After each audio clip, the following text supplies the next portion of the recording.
Shalom, shalom, peuple de Dieu. Moi, c'est apôtre Paul de l'église Chapelle des Victoires.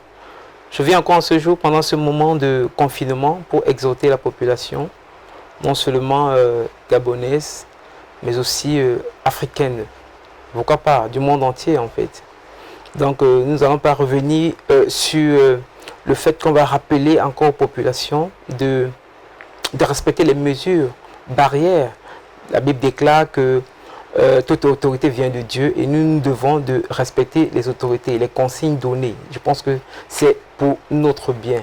Mais j'aimerais dire aussi à quelqu'un qui m'écoute en ce jour, aux chrétiens en particulier, parce que la Bible déclare dans Somme 46, la Bible déclare que Dieu est notre refuge et notre appui. Et il continue dans le verset 3 en disant que même quand le monde est en détresse, nous ne devons pas avoir peur. Alors je dis aujourd'hui à un chrétien qui est figé sur Christ, qui a les yeux rivés sur Christ, de ne pas avoir peur du Covid-19 parce que l'Éternel est notre appui. Je pense que beaucoup de chrétiens aujourd'hui qui craignent le Covid-19, c'est tout simplement parce qu'à un moment donné, les yeux ne sont plus rivés sur Christ. C'est tout simplement parce qu'à un moment donné, notre vie n'est plus en alignement avec le ciel. C'est parce que nous sommes plus conscients aujourd'hui du monde présent et moins conscients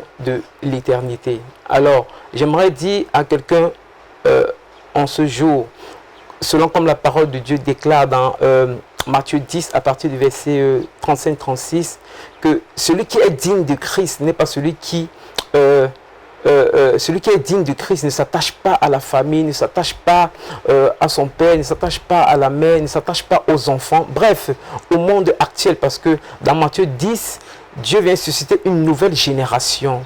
Il vient susciter une nouvelle génération dans chaque famille. Et il dit, celui qui est digne de lui est celui qui porte sa croix et le suit. Et j'aimerais dire ici à quelqu'un que la croix aussi a ses mystères.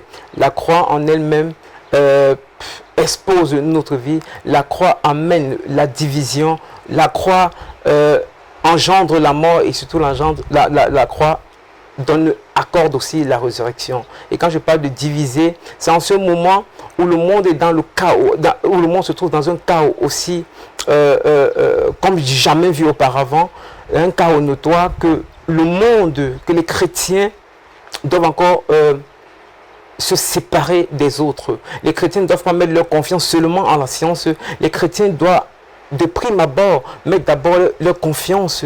Leur confiance doit reposer sur le Seigneur Jésus-Christ, parce que lui, il est notre refuge. Alors, je dirais encore à quelqu'un ce matin, ne négligez pas le cache-nez, ne négligez pas de vous laver les mains avec du savon, mais surtout, c'est le moment d'avoir plus confiance à Dieu. C'est le moment de prière, c'est le moment de jeûne, c'est le moment de méditation et c'est surtout le moment de supplication. Moment de supplication parce que ce que le monde fait aujourd'hui n'est pas toujours en alignement avec Dieu. Voici pourquoi nous sombrons dans le chaos. Ce que même l'Église aujourd'hui, je parle aussi des chrétiens et même de certains hommes de Dieu, ce que nous faisons ne sont pas toujours en alignement avec Dieu. Et je pense que c'est pourquoi aujourd'hui, nous nous trouvons aussi dans des situations pareilles. Qui nous protège du Covid-19, c'est d'abord Dieu. Parce que les contacts avec les gens du dehors, et quand on revient à la maison, nos proches, ce n'est pas seulement la science. Parce qu'aujourd'hui, quand on sort, on peut ouvrir un taxi, la portée d'un taxi, d'un véhicule, d'une voiture, sans gants, sans cache-nez. Et quand nous rentrons à la maison, surtout pour ceux qui croient en Dieu, on n'est pas atteint du Covid-19. Il y a des gens avant toi qui ont touché ce véhicule. Ils sont peut-être contaminés, mais quand toi tu rentres chez toi, tu n'as aucun problème. Tout simplement parce que ton refuge véritable, c'est Jésus-Christ de Nazareth. Alors je dirais encore à un chrétien, et je mets l'emphase sur ça, en ce moment de chaos, parce que je sais que ça va passer. Chrétiens, serviteurs de Dieu, portons notre croix et suivons Jésus. Parce que la croix va toujours amener la séparation avec le monde. La croix ne va pas nous amener à penser comme les gens du monde. La croix va nous amener à renouveler notre intelligence. Et j'aimerais dire à quelqu'un qu'au dernier jour, on ne va pas venir chercher un chrétien, on ne va pas venir chercher un pasteur. Je pense que Christ, qui est l'époux de l'Église, viendra chercher, lorsqu'on parle de noces, une épouse, quelqu'un qui aura le revêtement nécessaire pour aller au ciel ou encore à la Nouvelle Jérusalem.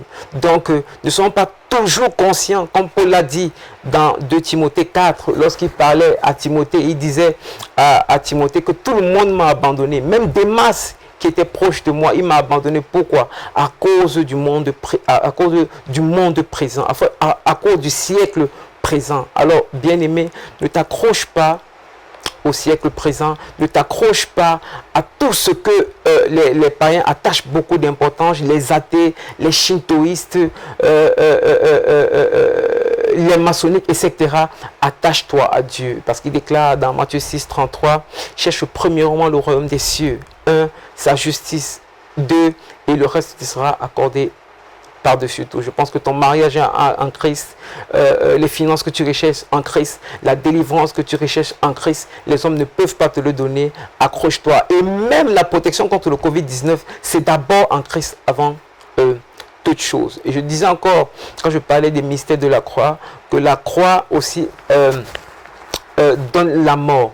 Pourquoi? Parce que même Jésus sur la croix, il est d'abord mort. C'est pour ça que tu dois comprendre que la vie en Jésus-Christ va t'amener à mourir. Mourir pour les hommes, c'est aussi le fait qu'on va te rejeter. C'est le fait que tu seras comme la risée de tout le monde. Mais c'est parce que Dieu est en train de te préparer à la résurrection. Et ça, c'est vraiment comment on dit en français, l'estocade de la croix, où la croix t'amène à la résurrection, à vivre des choses que tu n'avais jamais pensé vivre.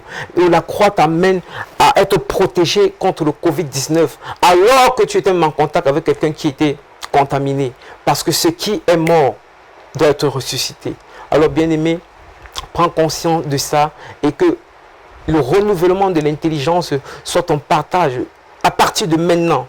Parce que l'homme n'est pas plus grand que sa mentalité.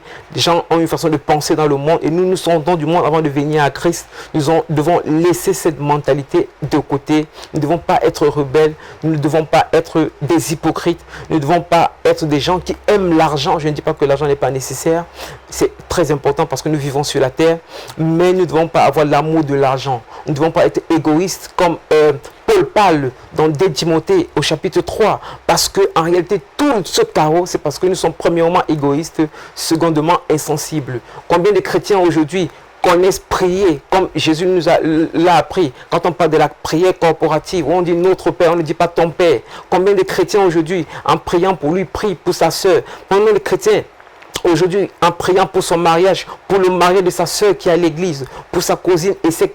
Je pense que des choses comme le Covid-19 ne doivent plus avoir lieu dans les années futures, ne doivent plus, même que la prophétie nous fait comprendre qu'il y aura toujours des événements pareils qui vont aller. C'est tout simplement parce qu'ils sont devenus aussi insensibles que les athées, aussi insensibles que les gens du monde qui aiment les ressources du sol, l'argent plus que toute autre chose. Chrétien, change ta mentalité. Chrétien, sois meilleur qu'aujourd'hui. Chrétien, ne sois pas comme ton voisin qui ne croit pas en Dieu et qui dit que Dieu n'existe pas. Parce que si tu es debout aujourd'hui, c'est parce que ce Seigneur-là a voulu que tu sois debout et il a des choses à faire avec toi. Comment? Après le Covid-19. Voici pourquoi sois ferme dans ta foi et que que ta volonté, que ta foi ne soit pas ternie par quelqu'un qui ne croit pas, qui te dit, qui sont comme des fables aujourd'hui vis-à-vis des chrétiens.